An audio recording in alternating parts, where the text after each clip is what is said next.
Olá, aqui professor Costa. Hoje vamos fazer uma correção aí da última atividade que foi dada para vocês. Algumas questões aí geraram um pouco de dúvida, mas vamos fazer a básica primeiro, certo? Lá na página 90, é a questão 27. Ele te dá alguns diagramas e pede que você verifique se é função ou não. Caso seja uma função, que você determine domínio, contradomínio e a imagem dessas supostas funções. Então, no primeiro exemplo aí, no diagrama 1, você vê que não é função. Por quê? Há elementos no primeiro conjunto que não possuem representantes no segundo conjunto. Então, para lembrar, qual que é a definição de função? Função é toda relação, certo? É toda relação entre conjuntos, de tal modo que todo elemento do primeiro conjunto possua um representante no segundo conjunto. Lembra? Um representante no segundo conjunto. Mais de um? Não. Um representante no segundo conjunto. Se todo elemento do primeiro tiver um representante no segundo, você tem uma função. Então, conjunto 2, né, o exemplo 2. 1 com 9, 3 com 9 com 10 é uma função? Não é função. Por que não é função, professor? Há elementos no primeiro conjunto que possuem mais de um representante no segundo conjunto. Como tem mais de um representante no segundo conjunto, não é uma função. Exemplo 3, item 3. Todo elemento do primeiro conjunto possui um representante no segundo? Possui. O 1 tem um 2, o 2 tem um 1 e o 3 com 3. É uma função? Sim, é uma função. Se é uma função, vamos determinar o domínio, o contradomínio e a imagem dessa função. Quem que vai ser o domínio? São os elementos do conjunto de saída do primeiro conjunto. A saber, os elementos 1, 2 e 3 formam o conjunto domínio dessa função. E o contradomínio? São os elementos do conjunto de chegada. O 2, o 3, o 4 e o 5 são os elementos do segundo conjunto. Todos juntos. E por último, ajeitar esse 2 aqui. E por último, a imagem. O que é a imagem? São os elementos do contradomínio que possuem relação com os elementos do domínio. Quem tiver relação com os elementos do domínio entra na imagem, ou seja, o 1, o 3 e o 2. Ok. Feito isso, item 4. Nós temos aí todo elemento do primeiro conjunto tem um representante no segundo, tem, portanto, é uma função. Se é função, tenho que determinar o domínio, o contradomínio e a imagem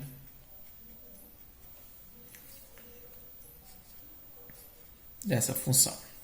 Quem é o domínio? Os elementos do conjunto de saída do primeiro conjunto, a saber, os elementos 1, 2 e 3. No contradomínio, são os elementos do conjunto de chegada do segundo conjunto, são os elementos 1 e 2. E na imagem, os elementos do contradomínio que possuem relação com os elementos do domínio, que são justamente os elementos 1 e 2. Ok. No item 4, no item 5, nós temos, isso já é na página 91, ele pede que você verifique se a relação é 1, 2, 3 e 0.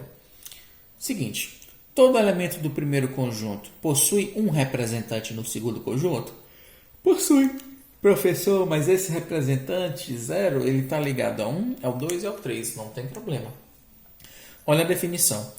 Todo elemento do primeiro possui um representante no segundo? Possui. Quem é esse representante? É o 0 para os 3 elementos, mas não foge da definição. Olha lá, quem é que é o domínio? Os elementos do conjunto de saída. 1, o 2 e o 3. Quem é o contradomínio? São os elementos do conjunto de chegada. São os elementos do segundo conjunto. É o 0. E a imagem? Os elementos do contradomínio que possuem relação com os elementos do domínio. A saber também aí o número 0. Ok. Feito 5. Exemplo 3. Ou melhor, exemplo 6. você tem aí o conjunto 1 formado pelo elemento 1 e o conjunto 2, 1, 2, 3. É uma função? Não é função. Por quê? Há elementos no primeiro conjunto que possuem mais de um representante no segundo conjunto. Se possui mais de um representante, já não é uma função. Ok, feita aí a primeira questão. Vamos ver aqui o que foi pedido mais na página 91. Peço a partir da questão 30, certo? As três últimas questões, 30, 31, 32. Muitas dúvidas aí nas partes de aplicação de função. Vamos lá, a questão 30 diz o seguinte. A fórmula, foi dada uma fórmula para vocês. Questão 30. Que diz que a distância é igual a velocidade ao quadrado sobre 250 mais velocidade sobre 10. Acho que é a velocidade mesmo. Deixa eu ver aqui. A fórmula D, está aí a fórmula para vocês, permite calcular a distância mínima que o automóvel ainda percorre após o motorista decidir parar quando a sua velocidade é V, D dada em metros e V em quilômetros por hora. Quantos metros no mínimo percorre um automóvel de 100 km por hora a 100 km por hora após o motorista decidir brecar? Em outras palavras, pessoas, a distância é uma função da velocidade. Você poderia muito bem escrevê-las assim. Distância depende de V, é uma função de V, onde V ao quadrado sobre 250 mais velocidade sobre 10. Isso é a velocidade. Só que eu quero que você me diga a distância quando a velocidade foi de 100. Eu estou a 100 km por hora, eu quero saber a velocidade que eu ainda vou percorrer. Como eu substituir? Onde tinha velocidade, eu substituir por 100.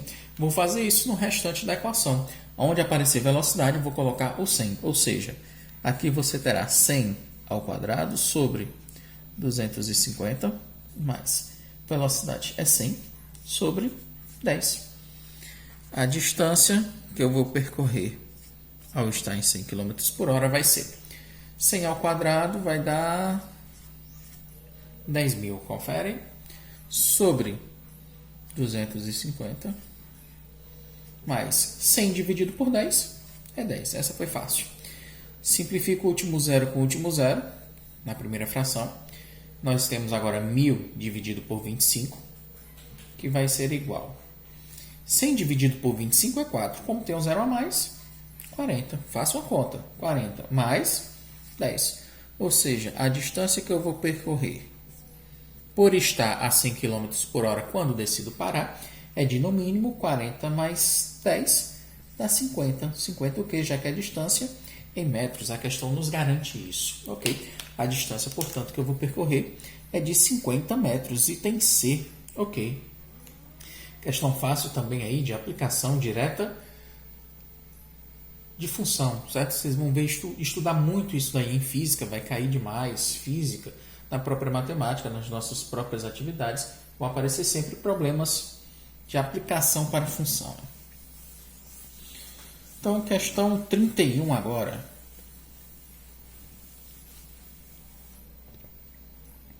Questão 31. Um padeiro. Já ia falar pedreiro. Então é o seguinte. Questão 31. Fala de um padeiro.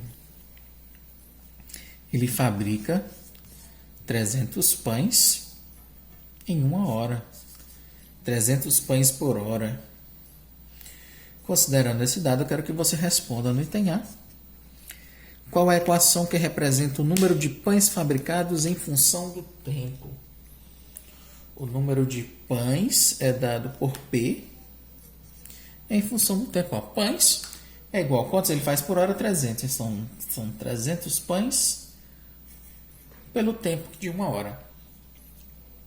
Como o número de pães depende do tempo, os pães são uma função do tempo.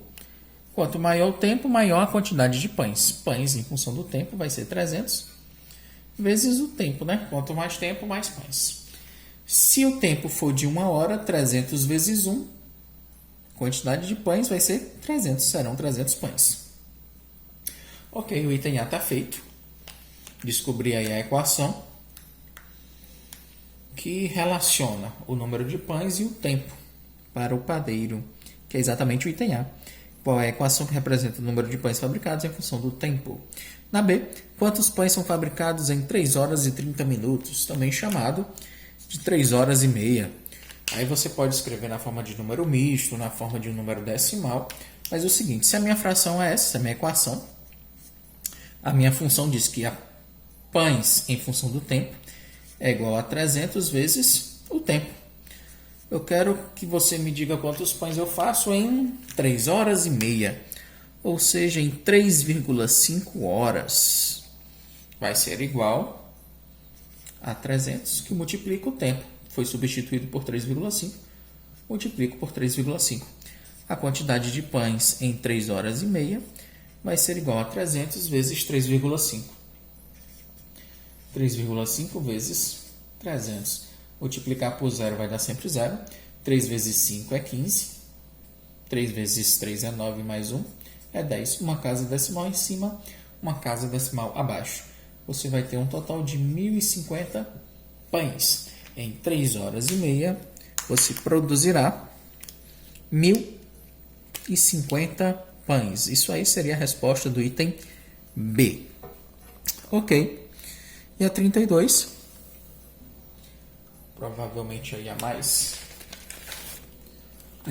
complicada das nossas equações, das nossas questões. É uma questão que envolve aí uma função a qual nós não descobrimos, deixa eu apagar aqui, nós não temos todos os termos da função. Então a gente vai ter que descobrir com os dados que a própria questão nos forneceu. Então é o seguinte, questão 32. Uma função f de x é dada por a que multiplica 3 elevado a bx, onde a e b são constantes. F de 0, daí os dados da questão. F de 0 é 5 e o f de 1 é 45. O f de 1 é 45. Quero que você me determine o f de 1 meio de 1 sobre 2. O f de 1 meio. Aí nós temos os itens aí. Então lá, vamos ver aqui o que a gente pode fazer por essa questão. Primeiro dado aí é dado por f de 0, né? F de 0 é 5. Então é o seguinte. Se o f de 0 é 5, o que é que aconteceu? Onde tinha a tua função, o x foi substituído por 0. O f de 0 vai ser igual a a, que eu não sei quanto que é, vezes 3, elevado a b, que eu também não sei o que é, vezes x. Meu x foi substituído por 0, então b vezes 0. Meu f de 0 vai ser igual a a, não sei quanto que é, vezes 3 elevado a b vezes 0 é 0. 3 elevado a 0. Ok. F de 0 vai ser igual a a, que multiplica 3 elevado a 0. 3 elevado a 0 é 1. Todo número elevado a 0 tem como resultado 1. 1 vezes a é a. Ou seja, f de 0 vai ser a. Mas quanto que é o f de 0? A questão nos disse, nos garantiu que f de 0 é 5. Portanto, a é igual a 5. Nossa, essa foi fácil. O coeficiente a vai ser igual a 5. Já descobri uma das constantes que aparece na minha função. O f de a é 5. O outro dado da questão provavelmente vai nos fornecer o valor da outra constante. É o f de 1. F de 1 é igual a 45. O que é o f de 1? Onde tem x, na minha função, eu substituir por 1. Então, nós teremos a vale 5, já sei. É 5 que multiplica 3. elevado a b vezes x. Quem é b? É o que eu não sei. O x agora vai ser 1. Ok. F de 1 vai ser, portanto, 5 que multiplica 3. P vezes 1 é b. Fica 3 elevado a b.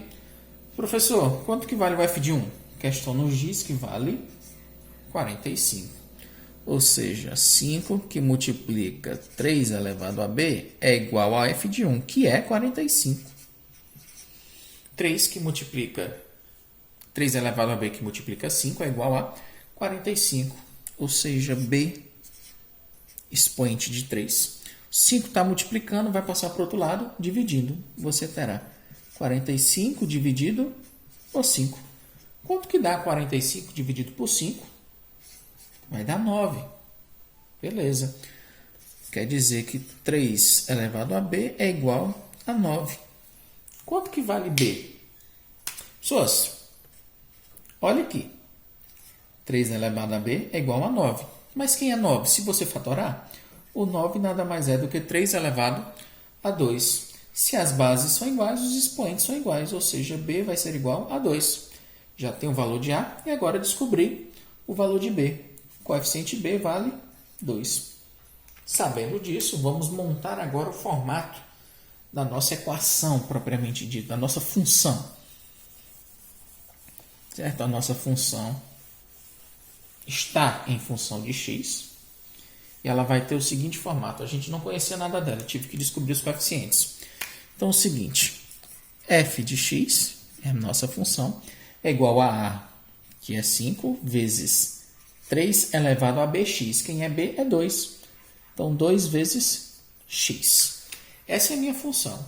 A pergunta da questão é essa. Qual o valor da minha função para x igual a 1 meio? Ou seja, eu quero o f de 1 meio.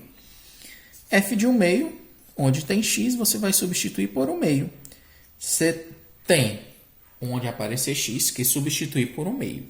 5 vezes 3 elevado a 2 vezes x. Quem é o meu x? Acabamos de substituir por 1 meio. Logo, esse f de 1 meio vai ser igual a 5 que multiplica 3 elevado a 2 vezes 1 é 2, dividido por 2 é 1. 3 elevado a 1 é 3. F de 1 sobre 2 vai ser igual a 5 vezes 3, que é 15. Não sei se essa questão é de marcar, de opções. Isso mesmo, é de marcar, certo? É da Unirio. Então, obteremos como valor o número 15. O 15 seria o item D. Ok. Então, pessoas, essas foram algumas dúvidas que os colegas tiveram, nos procuraram e pediram atenção mais a essas questões. Tem mais 2 ou 3 questões nessa página ainda que precisam ser feitas. Mais 2 só, eu acho. Então, galera, a gente encerra por aqui. O vídeo ficou um pouco longo, mas é isso. Vocês precisavam ver as correções dessas questões. Então, obrigado pela atenção e até a próxima. Valeu!